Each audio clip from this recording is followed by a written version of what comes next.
দেখছেন এইমাত্র পাওয়া আজকের সব টপ খবর। শুরুতেই শিরোনাম। ভারত থেকে হাত জোর করে দেশবাসীর কাছে ক্ষমা চাইলেন সাবেক প্রধানমন্ত্রী শেখ হাসিনা।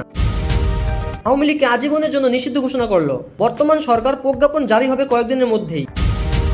বাংলার জনগণের কাছে আন্তরিকভাবে দুঃখ প্রকাশ করলেন নরেন্দ্র মোদী। এইমাত্র গ্রেপ্তার হয়েছেন সাবেক বাণিজ্যমন্ত্রী টিপু মুনশি। ভারত থেকে টেনে হিসড়ে হলেও শেখ হাসিনাকে দেশে ফিরিয়ে এনে জনসম্মুখে শাস্তি দেওয়া হবে, বললেন বিএনপির নেতা সালাউদ্দিন। এদিকে ডক্টর ইউনূস যতদিন খুশি ততদিন ক্ষমতা থাকতে পারবেন, এটা বলেন মির্জা ফখরুল। তার কথায় সন্তুষ্ট বিএনপি চেয়ারপারসন। কমতে শুরু করেছে বন্যার পানি, স্বাভাবিক জনজীবনে আশ্রয় হাসি মুখ ফুটেছে জনগণের মুখে। সর্বশেষ জানিয়ে দেব ক্রিকেট থেকে অবসর নিবে সাকিব আল হাসান। প্রিয় দর্শক, এতক্ষণ দেখছিলেন শিরোনাম, এখন জানিয়ে দেব বিস্তারিত। ভারত থেকে প্রথমবারের মতো জনসম্মুখে এসে গণমাধ্যমের মাধ্যমে বাংলাদেশের জনগণের কাছে হাত জোর করে ক্ষমা চাইলেন সাবেক প্রধানমন্ত্রী স্বৈরাচারী শেখ হাসিনা। জনগণকে উদ্দেশ্য করে বললেন, আওয়ামী লীগ আজীবন জনগণের কাজ করেছে, চলতি ফিরতে ভুল মানুষেরই হয়। শেখ হাসিনা বললেন, মানুষ মাত্রই ভুল, আওয়ামী লীগেরও ভুল হয়েছে। চলতি ফিরতে যত ভুল করেছে, ইচ্ছাকৃত বা অনিচ্ছাকৃত, সবকিছুর জন্য জনগণের কাছে হাত জোর করে ক্ষমা চায় শেখ হাসিনা।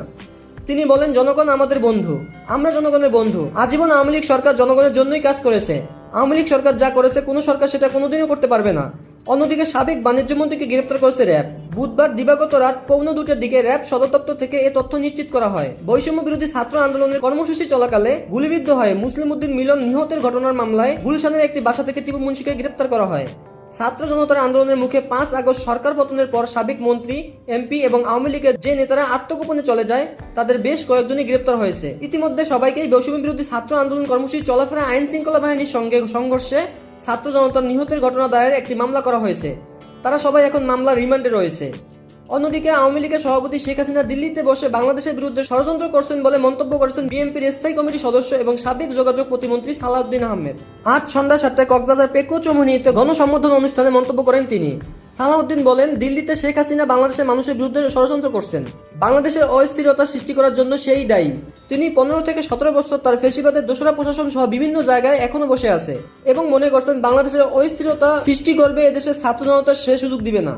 বহির্বিশ্বের কোনো ষড়যন্ত্র বাংলাদেশের ছাত্র জনতা সফল করতে দেবে না। সালাউদ্দিন বলেন, আওয়ামী লীগের স্বৈরাচার পতন হয়েছে।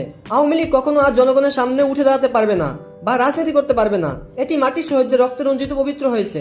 সুতরাং হাসিনা এবং তার দোসরদের দ্বারা আর কখনো অপবিত্র হতে দেওয়া যাবে না। তিনি আরো বলেন যে খুব দ্রুতই বাংলাদেশ থেকে রাজনৈতিক দল হিসেবে আওয়ামী লীগকে রেজিস্ট্রেশন বাদ করা হবে। কেউ কোনোদিন চাইলেও আর আওয়ামী লীগের প্রতীক নিয়ে অথবা নৌকা মার্কার প্রতীক নিয়ে দাঁড়াতে পারবে না।